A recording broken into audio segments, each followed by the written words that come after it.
E foram realocados pelo menos 93 milhões de reais do Funcafé, o Fundo de Defesa da Economia Cafeeira. Entenda na reportagem. Foi aprovada a realocação de 93,2 milhões do Fundo de Defesa da Economia Cafeeira, o Funcafé.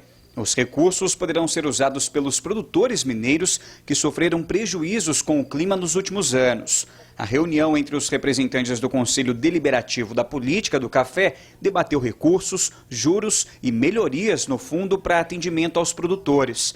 A distribuição dos recursos do fundo foi feita considerando a demanda de outros bancos e cooperativas de crédito interessados. Foram alocados mais de 39 milhões de reais para a linha de financiamento para comercialização, 40,3 milhões de reais para aquisição de café e 13,9 milhões de reais para a recuperação de cafezais danificados. Nesta safra, as aplicações do Funcafé são recordes, com 4,4 bilhões de reais já contratados, representando 87,3% do total de 6 bilhões de reais alocados no fundo. O estado de Minas usou 70%, seguido pelo Espírito Santo com 14% e São Paulo e Paraná juntos com 13%. E agora você confere outras notícias do agronegócio. A Companhia Nacional de Abastecimento, CONAB, divulgou o primeiro levantamento para a safra de café em 2023, com uma produção de 54,94 milhões de sacas de café beneficiado. Mesmo o ano sendo de bienalidade negativa, a previsão inicial sinaliza uma produção 7,9% maior que a colhida no passado, de 50,9 milhões de sacas. Existem duas regiões que são muito importantes na produção de café, região do Triângulo Mineiro de Sul de Minas, que produz mais de 50% do café arábica do país. E nessas duas regiões nós estamos trazendo uma recuperação de produtividade, porque no ano passado foi realmente muito ruim nessas regiões. Além do mais, tem a questão do aumento de área. Em anos de bienalidade negativa, é costumeiro você reduzir a área em produção.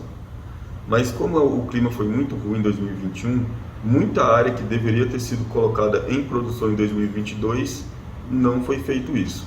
Então toda essa área que ficou ali, digamos que reprimida na produção em 2022, entrou em produção agora para 2023. A área total do Arábica e Conilon totaliza 2,26 milhões de hectares, um aumento de 0,8% sobre a área da safra anterior, com 1,9 milhão de hectares destinados às lavouras em produção e 355,5 mil hectares em formação. O café Conilon ele é produzido em regiões diferentes, ele tem perfis de produtividade bem diferentes. Quando a gente analisa a série histórica de produtividade, a gente não consegue observar ali uma marcação proeminente da bienalidade. A gente observa o contrário, a gente observa um aumento de produtividade ano após ano, que é principalmente resultado do incremento do pacote tecnológico, vários estados aí aumentando o nível tecnológico das lavouras. O que aconteceu que ano passado a gente teve uma produtividade recorde para o café Conilon, teve clima favorável na região produtora de Conilon, e para esse ano a gente teve um clima um pouco pior, né? Durante o ano de 2022, que influencia na produção de 2023, o clima não foi tão bom quanto para a safra passada.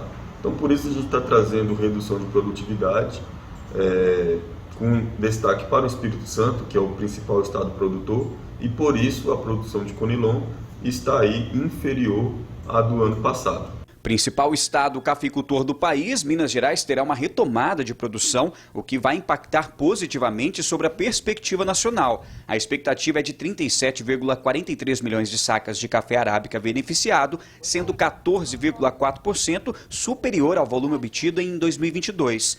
Neste ano a gente teve uma condição climática muito mais favorável para a produção, mesmo sendo um ano de bienalidade negativa. Então a gente está com uma produção coerente, com anos de baixa produtividade, mas que ela está razoavelmente elevada, um pouco acima de 24 sacas por hectare, porque o clima está bastante favorável. A gente não teve aqueles eventos de geada generalizada, né, de estiagem muito prolongada. A gente teve aí um volume de chuvas durante a primavera, em bons volumes, né, tanto no mês de outubro, novembro e dezembro, com boas estimativas de chuva para janeiro. Então a gente está aí com uma retomada da produtividade em Minas Gerais.